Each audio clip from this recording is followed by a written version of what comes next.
할렐루야. 네, 주님 안에서 복된 명절 보내시기를 축복합니다. 네, 오늘은 우리 시편 23편의 말씀을 통해서 하나님 의존적인 삶이라는 제목으로 함께 말씀을 나누겠습니다. 시편 23편의 이 표제를 보시면 이 다윗의 시라고 이렇게 나와 있습니다. 오늘 이 시는 다윗이 지은 시입니다. 특별히 이 시편 23편의 이 배경은 크게 이제 두 가지로 나눌 수 있는데, 이 첫 번째 배경은 1절부터 4절까지, 1절부터 4절의 배경은 이 목자가 있고 또 양이 있는 이 초장이라고 할 수 있습니다. 이게 바로 첫 번째 배경이고, 이 두 번째 배경은 5절부터 6절, 이 5절부터 6절의 배경은 성전입니다. 하나님의 집, 성전, 즉 하나님의 집이 있는 예루살렘이 이 배경이라고 할 수 있습니다. 이 두 가지 배경은 바로 이 다윗을 가리킵니다. 이 다윗이 어렸을 때는 양을 치는 목자였고 또 나중에는 예루살렘을 다스리는 왕이 되지 않습니까? 이 두 가지 배경이 곧 이 시의 저자가 이 다윗이라는 것을 분명하게 이야기해 줍니다. 오늘 이 다윗의 이 시를 통해서 하나님이 우리에게 주시는 이 말씀을 함께 또 상고하는 그런 시간을 갖도록 하겠습니다. 우리 차례대로 1절부터 살펴보도록 하겠습니다. 먼저 1절 말씀을 보시면, 여호와는 나의 목자시니 내게 부족함이 없으리로다. 여기에서 하나님을 이 목자라고 이렇게 표현하고 있습니다. 말씀드렸던 것처럼 이 다윗은 어렸을 때 양을 치는 목자였습니다. 그러니까 자신이 목자였기 때문에 하나님이 나의 목자이십니다 라고 하는 이 고백은 다윗에게는 굉장히 구체적인 그리고 생생한 자기 고백이라고 할 수 있습니다. 자기 경험을 토대로 해서 하나님은 나의 목자이십니다 라고 이렇게 고백하고 있습니다. 다윗은 목자였기 때문에 누구보다도 이 목자라는 자리가 어떤 자리인지를 분명히 알고 있었을 것입니다. 양을 칠 때 목자는 어떠한 마음으로 양을 치는지도 분명히 알고 있었을 것입니다. 이 다윗은 성실한 목자이지 않았습니까? 그래서 어쩌면 다윗은 어렸을 때부터 양을 쳤을 때, 목자로서 양을 쳤을 때, 내 인생도 나같이 이끌어주는 이렇게 목자가 있었으면 좋겠다라는 아마 그런 생각을 하지 않았을까.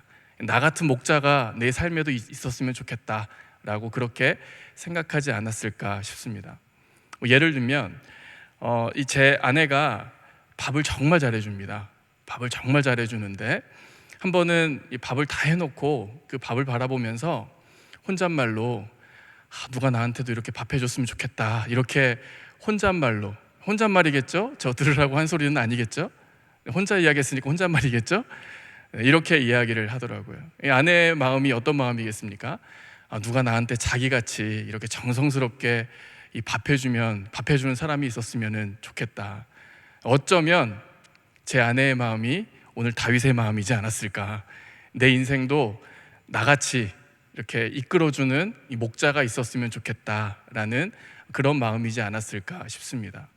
다윗은 목자의 마음만 알았던 것이 아니라 다윗은 아마도 양의 특성, 이 목자로부터 인도함을 받는 양이 또한 어떤 존재인지도 분명히 알았을 것입니다. 우리 성도님들께서 잘 아시겠지만 양의 특징은 이 겁이 많다는 것이죠. 양의 특징은 절대로 독자적으로 살 수 없고 반드시 의존해서 살아야 하는 존재입니다. 목자에 의존을 하든 아니면은 다른 양에 의존을 하든 의존하면서 살아야 하는 존재가 바로 양입니다. 양은 절대로 독자적으로 살아갈 수 없습니다. 겁이 많습니다. 용맹함, 강인함 찾아볼 수 없습니다.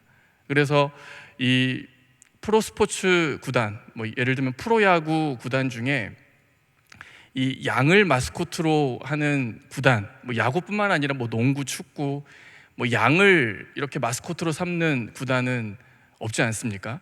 마스코트로 삼는다면은 예를 들면은 라이온즈, 삼성 라이온즈, 기아 타이거즈, 한화 이글스, 이런 용맹한 마스코트는 용맹한데 맨날 져서 문제이긴 하지만 어쨌든 이 용맹한 마스코트를 이렇게 삼지 않습니까? 그런데 양을 마스코트로 삼는 구단은 거의 없습니다. 왜냐하면은 강인함, 용맹함, 어떤 뭐 매력적 뭐 이런 것과는 사실 거리가 있는 그런 동물이기 때문입니다. 특별히 양은 이 시력이 약하고 이 청력이 발달되어 있습니다. 그래서 양은 목자의 음성을 알아듣습니다. 예수님께서도 이렇게 말씀하시지 않았습니까?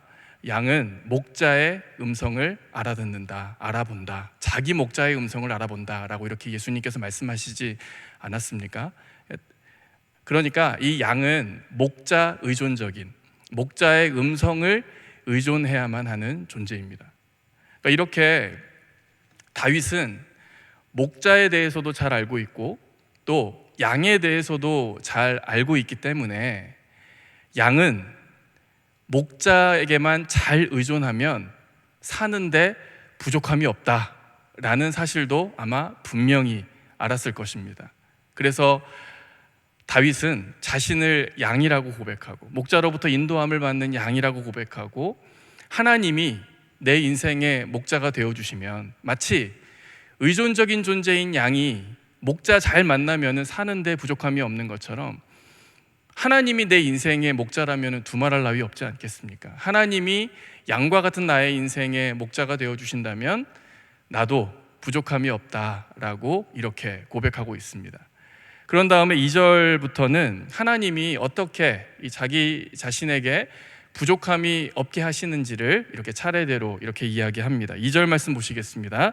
그가 나를 푸른 풀밭에 누이시며 쉴 만한 물가로 인도하시는도다. 우리가 보통 2절 말씀을 읽을 때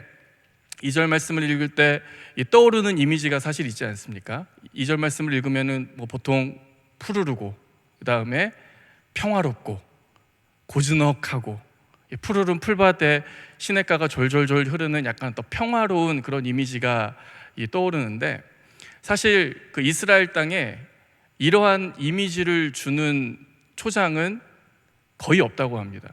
왜냐하면은 이스라엘은 이 강수량도 적고 또 굉장히 건조한 땅이기 때문에 이 목자가 이 양이 쉴 수 있고 또 양이 먹을 수 있는 이 적절한 곳을 찾는 일은 사실 쉽지 않았다고 합니다. 어떻게 양이 이러한 건조하고 비도 잘 오지 않고 메말라 있는 대부분이 메말라 있는 땅에서 양이 스스로 먹고 쉴 수 있는 이 적절한 곳을 찾는 것은 사실상 불가능할 것입니다. 그렇기 때문에 양은 목자에 의존해야만 합니다. 목자가 꼴이 있고 또 안전하게 쉴 수 있는 곳을 알 것입니다. 그렇기 때문에 양은 푸른 풀밭, 쉴 만한 물가, 누구 옆에 있어야 보장되는 것입니까? 바로 목자의 옆에 있어야 보장되는 은혜였습니다. 여러분, 이 구약 성경을 보면은 하나님께서 이스라엘 땅에게 이 약속하신 그 가나안 땅을 하나님께서는 이 젖과 꿀이 흐르는 땅이다라고 이렇게 말씀하시지 않습니까? 왜 젖과 꿀이 흐르는 땅이겠습니까? 아까 말씀드렸던 것처럼 이 가나안 땅, 이스라엘 땅은 메마른 땅입니다. 건조한 땅입니다. 하늘에서 비가 내리지 않으면 사실 먹고 살기조차 어려운 땅이 바로 이 메마른 땅, 가나안 땅입니다. 인간적으로 봤을 때는 풍요로움과 안정이 사실은 보장되어 있는 땅이 아닌데 왜 하나님께서는 이 땅을 향해 젖과 꿀이 흐르는 땅이다, 내가 너희에게 약속한 땅은 젖과 꿀이 흐르는 땅이다 라고 이렇게 하나님께서는 말씀하시는 것입니까? 왜냐하면 그 땅은 하나님을 의존해야만 살 수 있는 땅이기 때문입니다. 하나님만 바라봐야지 살 수 있는 땅이기 때문입니다. 우리가 지난주부터 임예송이 비 준비하시니, 진짜 하나님께서 비를 준비하셔서 내려주시지 않으면 이스라엘 백성들이 살 수 없는 땅이 바로 그 땅입니다. 그래서 이스라엘 백성들은 하늘만 바라볼 수밖에 없었습니다. 하나님을 의존할 수밖에 없었습니다. 그 땅이 젖과 꿀이 흐르는 땅인 이유는 그 땅이야말로 하나님을 의존하기에 너무도 적합한 땅이었기 때문입니다. 어쩌면 이 젖과 꿀이 의미하는 것은 우리가 인간적으로 기대하는 어떤 풍성한 열매, 풍요로움도 의미할 수 있겠지만 그보다도 더 하나님의 입장에서 하나님의 관점에서 그 땅이 젖과 꿀이 흐르는 땅인 이유는 그 땅에 어떤 풍성한 소출과 열매가 있다기보다는 그 땅에서 이스라엘 백성들의 풍성한 믿음이 생산되고 그 땅에서 하나님과 이스라엘 백성들 간의 어떤 풍성한 관계, 풍성한 친밀함이 그 땅에서 생산되기 때문에 하나님께서는 그 땅을 젖과 꿀이 흐르는 땅이라고 하셨을 것입니다. 2절에서 나오는 푸른 풀밭, 쉴만한 물가, 그리고 젖과 꿀이 흐르는 땅, 이 모든 것은 우리가 양들이, 이스라엘 백성들이 이 하나님과의 친밀한 관계 속에, 하나님과의 풍성한 관계 속에 있을 때만 누릴 수 있는 하나님의 선물이라는 것입니다.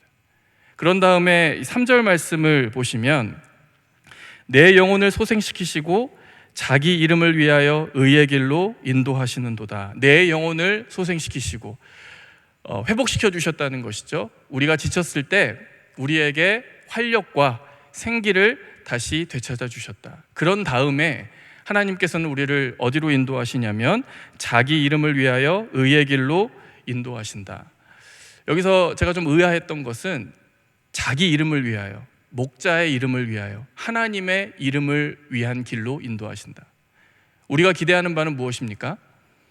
양을 위한 길, 우리를 위한 길, 인도함을 받는 우리 인간을 위한 길로 인도하신다. 이것이 바로 어찌 보면 우리가 하나님의 인도함을 받을 때 기대하는 바인데, 성경에서는 오늘 목자의 이름, 자기의 이름을 위하여 의의 길로 인도하신다라고 이렇게 이야기하고 있습니다. 여러분, 의의 길이 무엇입니까? 의의 길은 하나님이 기뻐하시는 길이죠. 하나님이 영광 받으시는 길, 그것이 바로 의의 길입니다. 그러나 인간은 이 의의 길 앞에 주저할 때가 있습니다. 선뜻 의의 길을 선택하기 어려울 때가 참 많이 있습니다. 왜냐하면 아까 말씀드렸던 대로 인간은 자신을 위한 길을 먼저 찾기 때문입니다. 아무리 하나님께서 길을 열어주셔도 그 길이 나에게 이익이 되는가?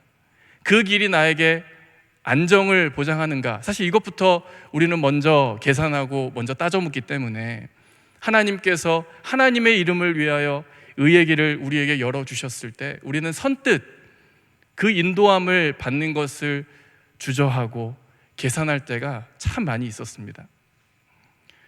이스라엘 백성들도 사실 마찬가지죠. 이스라엘 백성들이 광야 40년 동안 이 하나님의 인도함을 받을 때 하나님께서는 특별히 이스라엘 백성들을 어떻게 인도하셨습니까? 구름 기둥과 불 기둥으로 인도하셨습니다.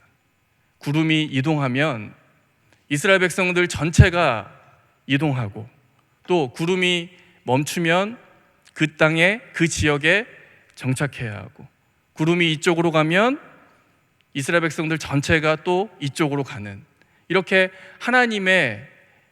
하나님께서는 이스라엘 백성들을 구름으로 인도하셨습니다. 그래서 어떤 분은 이스라엘 백성들의 그 광야의 생활을 구름 따라 가는 길이라고 이렇게 표현을 하셨습니다.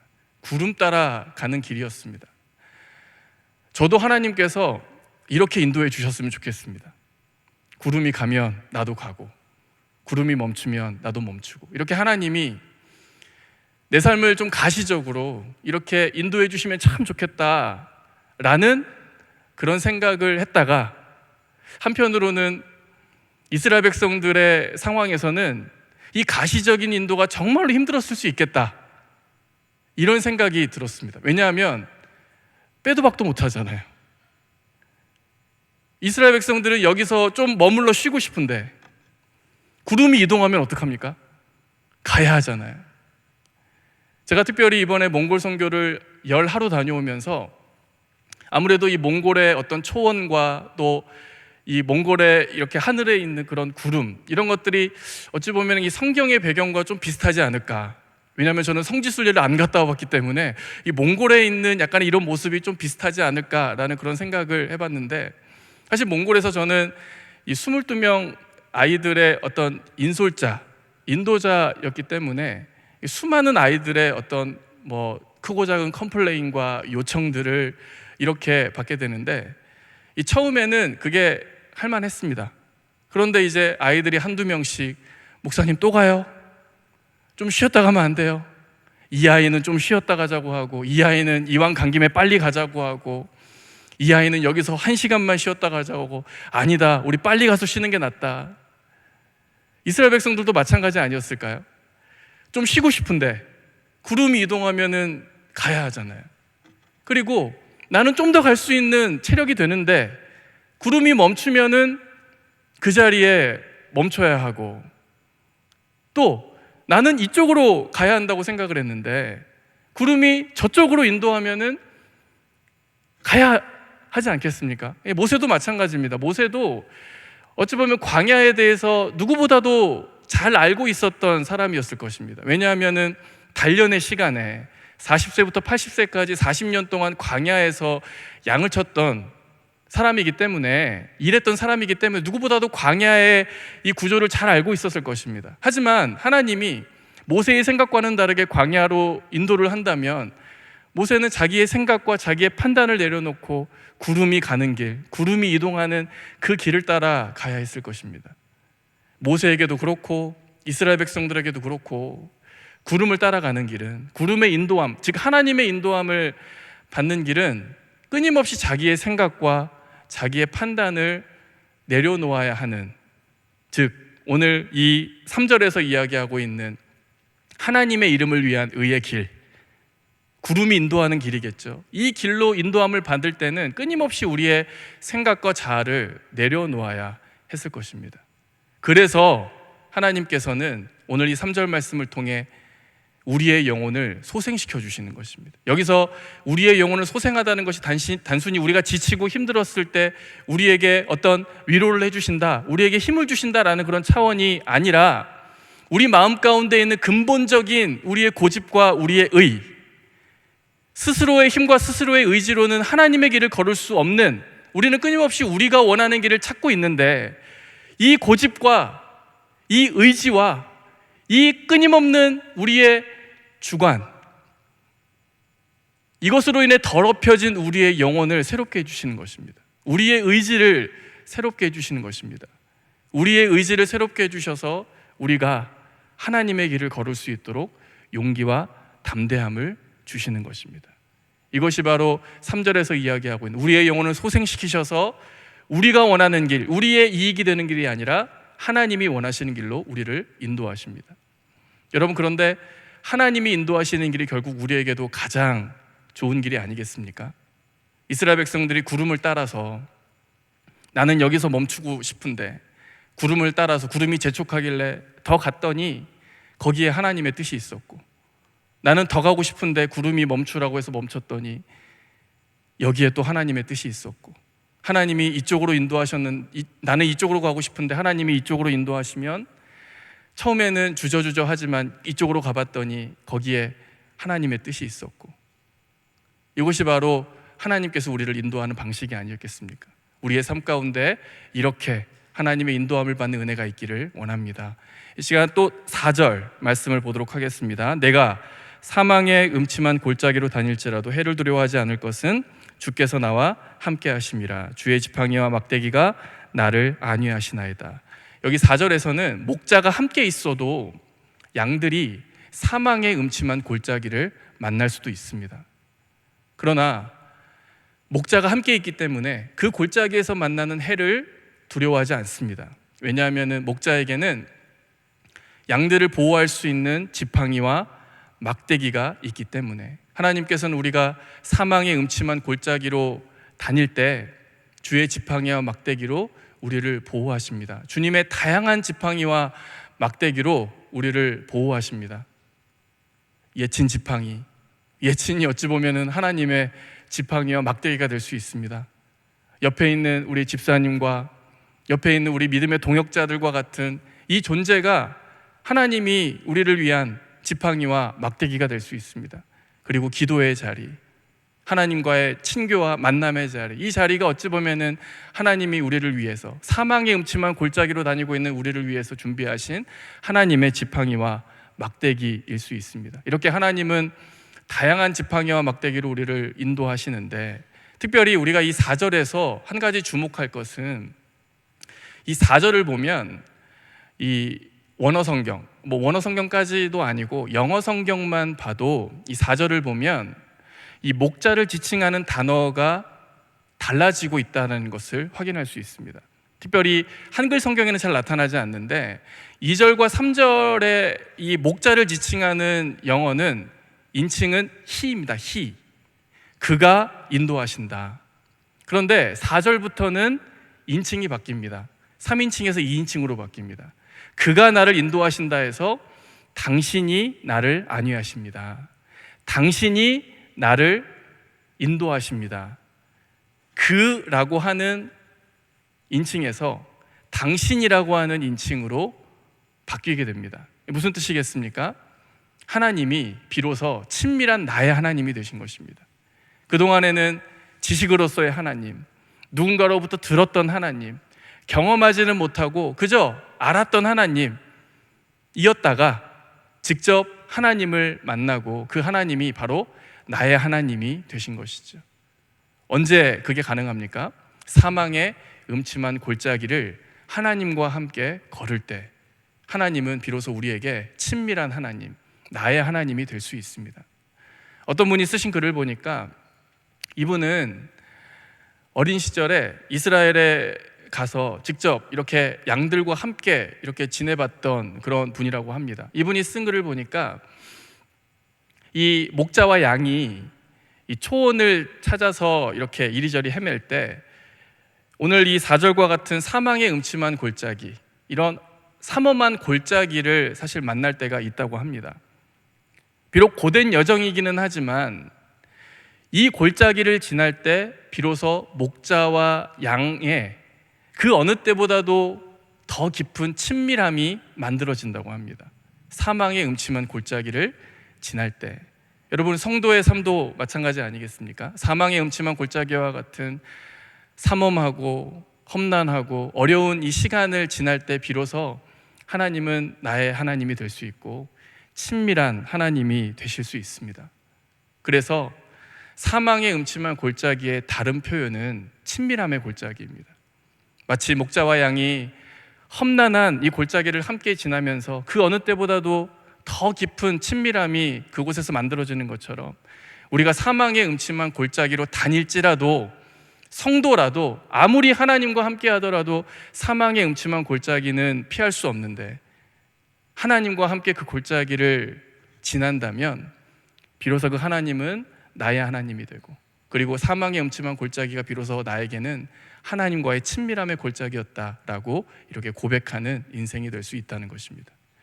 그런 다음에 5절 말씀을 보시면 이 5절부터는 배경이 이제 초장에서 양과 목자의 관계에서 이 잔치집으로 이 배경이 바뀌게 됩니다. 5절 말씀을 보시겠습니다. 주께서 내 원수의 목전에서 내게 상을 차려주시고 기름을 내 머리에 부으셨으니 내 잔이 넘치나이다.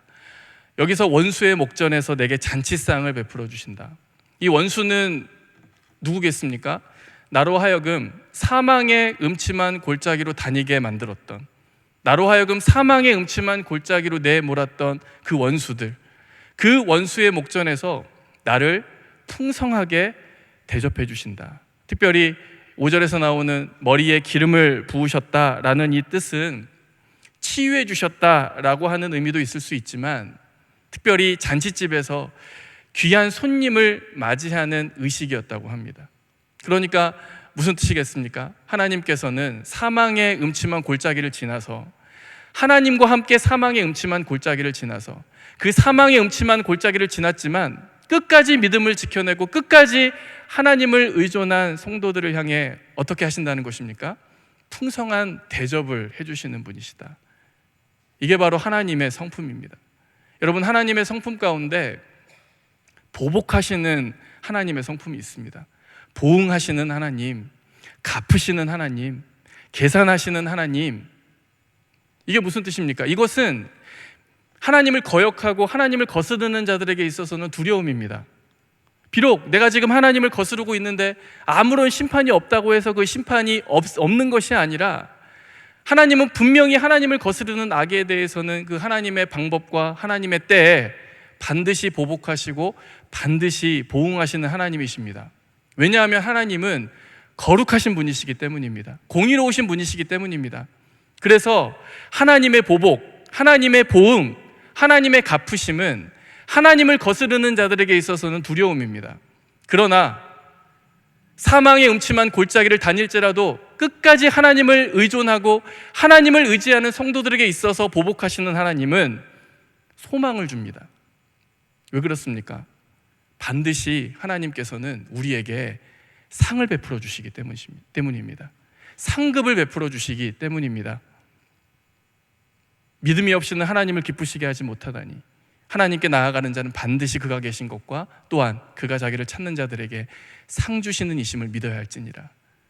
물론 히브리서에 나오는 상과 이 5절에 있는 이 상은 물론 다른 상이기는 하지만 어쨌든 하나님께서는 끝까지 믿음을 지켜내고 끝까지 하나님을 의지하는 백성들을 향해 풍성한 대접으로, 잔치상으로, 상급으로 우리에게 보복하시는 하나님이십니다. 그 다음에 6절 말씀을 보도록 하겠습니다. 내 평생의 선하심과 인자하심이 반드시 나를 따르리니 내가 여호와의 집에 영원히 살리로다. 여기 하나님의 선하심과 인자하심은 하나님의 핵심적인 성품이죠. 토부와 헤세드, 하나님의 핵심적인 성품을 요약한 말입니다. 이 하나님의 선하심과 인자하심이 나를 따를 것이다. 여기에서 이 따른다라는 말은 추격한다는 말입니다. 마치 맹수가 먹이를 추격하듯이, 경찰차가 범인을 추격하듯이 하나님의 선하심과 인자하심이 평생 우리를 추격할 것이다. 우리가 무능력하고 우리가 능력이 없어서 스스로를 자책하고 있을 때 하나님의 능력이 우리를 추격할 것입니다. 우리가 두려움에 빠져 있을 때 하나님의 평안이 우리를 평생 추격할 것입니다. 우리가 낭망에서 넘어져 있을 때 하나님의 손길, 하나님의 위로가 우리를 추격할 것입니다. 그래서 다윗은 마지막에 이렇게 고백합니다. 내가 여호와의 집에 영원히 살리로다. 하나님의 임재 안에 거하는, 영원히 하나님의 임재 안에 거하는 하나님 의존적인 존재가 되겠다라고 이렇게 고백하고 있습니다. 그런데 여호와의 집에 영원히 살리로다 라고 하는 이 말의 다른 표현은, 좀 더 이 원문에 가까운 표현은 어떤 표현이냐면 내가 여호와의 집에 영원히 돌아가겠다라고 하는 표현입니다. 돌아간다라는 표현을 썼습니다. 하나님의 선하심과 인자하심이 나를 추격하고 있습니다. 그때 성도로서 우리가 해야 할 일이 무엇입니까? 하나님의 임재 가운데로, 하나님의 친밀함 가운데도 우리도 돌아가는 것입니다. 계속해서 영원히 돌아가는 것입니다. 어제도 돌아가고 오늘도 돌아가고 나중에도 돌아가고, 비록 우리가 넘어질 때가 있고 때로는 우리의 연약함으로 인하여서 하나님을 잊고 하나님을 인식하지 못할 때도 있겠지만, 그럼에도 불구하고 하나님의 선하심과 인자하심이 우리를 추격하고 있기 때문에 우리는 돌아서서 하나님께 나아가기만 하면 됩니다. 하나님을 의존하기만 하면 됩니다. 마지막에 다윗은 이렇게 고백합니다. 내가 여호와의 집에 영원히 돌아가겠다. 영원히 하나님을 의존하는 삶을 살아가겠다. 오늘 말씀의 결론을 맺겠습니다. 우리의 목자 되신 하나님을 의존하는 삶이 되기를 원합니다. 우리는 소유가 우리를 부족함이 없게 한다라고 생각할 수 있고, 또 어떤 안정적인 상황이 우리를 부족함이 없게 한다라고 우리는 생각할 수 있습니다. 그러나 말씀에서 분명히 이야기하고 있는 것은 소유와 안정적인 상황이 우리를 부족함이 없게 하는 것이 아니라 선하시고 인자하신 그 하나님과의 친밀한 관계가 우리를 부족함이 없게 한다라고 이렇게 이야기하고 있습니다. 날마다 하나님의 임재로 돌아가는, 영원히 하나님의 임재 가운데 거하는, 그래서 매일의 삶이 하나님 의존적인 삶을 살아가시는 우리 모든 성도님들 되시기를 주님의 이름으로 축원합니다.